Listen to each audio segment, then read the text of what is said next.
Tenho vergonha de admitir que a minha mão esquerda nunca mais fechou depois de 14 horas a cavar no leito seco do Mondego e que o mindinho desviado não é tendinite, é a dívida que a terra me cobra.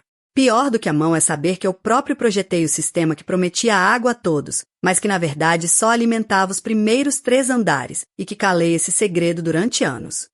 Quando a Carolina, com 6 anos, me pergunta por que não pode beber da torneira como os primos de Lisboa, eu olho para minha mão torta e lembro-me que foi a minha caneta que desenhou a mentira que a deixou com sede. Diziam que a seca tinha acabado. Lembro-me do comunicado oficial, no verão de 2018, o ministro a sorrir para as câmaras a anunciar que os níveis das barragens tinham recuperado, que o pior tinha passado. Eu estava na cozinha da casa na Rua da Sofia a ouvir aquilo e a olhar para o balde onde a água do último banho esperava para regar os vasos que já estavam todos secos.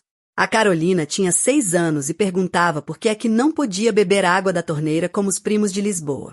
E eu não lhe dizia a verdade, porque a verdade era demasiado simples e demasiado horrível. A água que chegava a Coimbra era suficiente para as contas do ministério, mas não era suficiente para ninguém que vivesse acima do 3º andar. Fui engenheiro hidráulico durante 43 anos. Projetei sistemas de abastecimento para 3 distritos. Fui eu que desenhei a conduta que liga a barragem da Aguieira ao Alto de São João. Conheço cada junta, cada válvula, cada ponto de pressão daquele percurso. Quando comecei a receber queixas de moradores do bairro de São José a dizer que a água só chegava às 2 da manhã, eu sabia que não era problema de pressão. Era problema de volume. O sistema que eu tinha ajudado a construir estava a mentir. Mas a mentira era confortável. E eu estava cansado. Isto é o que ninguém diz sobre o envelhecimento. Não são os joelhos que doem primeiro, é a capacidade de fingir que não viste o que viste. Aos 52 anos, eu já era perito em não ver. Olhava para os relatórios da Câmara e dizia que estava tudo dentro dos parâmetros. Assinava as folhas de obra sem ir ao terreno. Aceitava os jantares com os fornecedores. Era mais fácil acreditar que o sistema funcionava do que admitir que passei a vida a construir uma coisa que estava a falhar precisamente onde mais importava. A Carolina cresceu a aprender a não gastar. Ela achava que era normal fechar a torneira enquanto ensaboava os dentes. Achava que toda a gente tomava banho de 5 minutos com um temporizador. Aos 8 anos, ensinou a avó a não deitar fora a água da cozedura dos legumes. Aos 9, sabia distinguir uma nuvem de chuva de uma nuvem que não ia dar nada. Ela nunca me perguntou por que é que os miúdos da escola dela, os que viviam no Resduchão, tinham água a qualquer hora. Ela nunca me perguntou, mas eu via-a olhar para as mangueiras dos vizinhos do andar de baixo como quem olha para um postal de um país onde nunca vai entrar. Foi em outubro de 2019 que a Carolina apareceu com a ideia do poço. Tinha lido num livro da biblioteca da escola que antes de haver água canalizada, as pessoas cavavam buracos no chão e a água aparecia. Mostrou-me o desenho dela, um círculo azul, um balde, uma corda. E uma seta a dizer água para sempre. Eu ri-me. Não um riso por graça. Um riso para não dizer o que pensava, que o lençol freático da região estava a baixar 3 metros por ano, que só um tolo é que cavava um poço em Coimbra em 2019, que a água que ela procurava já não existia. Mas ela insistiu. Durante 3 semanas, todos os dias depois do jantar, ela perguntava. E eu comecei a sentir aquilo que nunca tinha sentido antes, uma espécie de vergonha por saber demais. Por saber que a razão dela estava errada nos factos mas certa numa coisa que eu já não sabia nomear. O real erro aqui sou eu, que confundi conhecimento com sabedoria. A Carolina não sabia de hidrogeologia, mas sabia que não se pode viver a vida inteira a esperar que a água caia do céu sem nunca tentar ir buscá-la. Comecei a cavar no sábado de manhã, no quintal das traseiras. Um buraco pequeno, só para lhe mostrar que não ia dar em nada. A terra era seca, dura, batida. Nos primeiros 2 metros, só encontrei pedras e raízes mortas. A Carolina via tudo, sentada no muro baixo que separa o quintal do beco que dá para a Rua do Brasil. Ela não dizia nada. Só olhava. E eu cavava. Comecei a sentir que ela me observava como se eu fosse a última hipótese de qualquer coisa. Não de água. De qualquer coisa maior. Ao 3º metro, a terra mudou. Ficou mais escura. Meio me dá. O som da pá deixou de ser aquele baque seco e passou a ser um som mais macio, como se o chão estivesse a ceder. A Carolina levantou-se. Parei. Olhei para o buraco e vi que o fundo estava mais escuro do que devia. Mais escuro do que qualquer terra que eu já tivesse visto naquela zona. Sentei-me na borda do buraco com a pá no colo e percebi que a minha mão estava a tremer.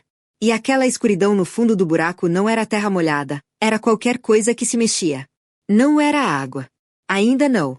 Mas era qualquer coisa que não devia estar ali. O que me impressiona neste ponto é que nunca ninguém fala do silêncio que antecede uma descoberta. Há sempre um momento em que o mundo fica mais quieto, como se o tempo estivesse a decidir se vale a pena continuar. A Carolina não fez barulho. Eu também não. Só ficamos ali, os dois, a olhar para a terra escura que cheirava a úmido. A cheirar a possibilidade. Depois ela disse, pai, sempre esteve aqui. E eu não corrigi. Não disse que aquilo não era água, que podia ser só umidade, que não havia aquífero mapeado naquela zona. Não disse nada. Porque ela tinha razão. Não sobre a água. Sobre a coisa que estava mesmo ali à espera. Na segunda-feira de manhã, fui aos arquivos da Câmara Municipal de Coimbra. O prédio na Praça da República cheira a papel velho e a silêncio, um silêncio que parece feito de promessas que ninguém cumpriu. Passei a manhã a ver plantas, mapas, relatórios de obras. Estava à procura de qualquer documento que explicasse a terra úmida no meu quintal. Não encontrei. Mas encontrei outra coisa. Uma pasta azul, dessas de arquivo morto, com o nome Conduta de Recolha, Vale de São Bartolomeu. Dentro, um relatório de 1974 assinado por um engenheiro chamado Tomás Sequeira. O relatório descrevia a descoberta de um aquífero subterrâneo a 8 metros de profundidade, na zona onde hoje é a Baixa de Coimbra. Um caudal estimado em 40 litros por segundo. Água potável, de boa qualidade. O relatório recomendava a construção de um poço artesiano e a integração daquela água na rede pública. Mas a pasta não tinha nenhum despacho. Nenhuma autorização. Nenhuma obra. A última página estava em branco, com uma nota manuscrita a lápis, arquivado por inviabilidade orçamental. 1975. Inviability Orçamental. 1975, o ano em que o país estava a reconstruir-se, o ano em que a água era a última prioridade. 44 anos depois, eu estava a cavar um buraco no meu quintal e a encontrar a mesma água que o Tomás Sequeira tinha encontrado e que ninguém aproveitou. A Carolina tinha razão. A água sempre esteve lá. Só que ninguém a quis. Levei a pasta para casa. Já descobriu alguma verdade que estava escondida à vista de todos, como a água que ninguém quis ver. Mostrei a Carolina. Ela leu o relatório todo, devagar, como quem aprende uma língua nova. Depois olhou para mim e disse, o que é que vamos fazer? Não era uma pergunta de criança. Era a pergunta de alguém que já percebeu que os adultos falham, que as instituições falham, que o tempo passa e as coisas não se resolvem sozinhas. Ela tinha 11 anos e estava a perguntar-me se eu ia ser igual a todos os outros. Passei 3 noites sem dormir. Lia e relia o relatório. Verificava os cálculos, os mapas, as medições. O Tomás Sequeira tinha feito um trabalho impecável. Os dados batiam certo. A água estava lá, a uma profundidade acessível, com caudal mais do que suficiente para abastecer todo o bairro. E ninguém fez nada. Durante 44 anos, ninguém fez nada. Na quarta noite, liguei para o Tomás. Encontrei o número na lista dos engenheiros reformados da Câmara. Ele atendeu ao terceiro toque. A voz era velha, mas firme. Expliquei quem era, o que tinha encontrado. Houve um silêncio longo do outro lado. Depois ele disse, sabia que um dia alguém ia encontrar aquela pasta. Marcamos encontro no Café Santa Cruz, na Praça 8 de Maio. Cheguei cedo. O Tomás apareceu 1 hora depois, com uma bengala e um olhar cansado. Sentou-se sem cumprimentar, pediu um galão e olhou para mim como se já me conhecesse há muito tempo. O senhor sabe que eu tentei, não sabe, disse ele. Tentei durante 5 anos. Relatórios, reuniões, propostas. Disseram que não havia dinheiro. Disseram que a prioridade era a construção do novo hospital. Disseram que a água do Mondego era suficiente. Mentira. Sabiam que não era. Mas a verdade custava mais. Ele contou-me tudo. As promessas que nunca se cumpriram. Os orçamentos que desapareciam. As reuniões em que lhe diziam que não era o momento. Durante 5 anos, ele bateu a todas as portas. Depois desistiu. Arquivou a pasta e nunca mais falou nisso.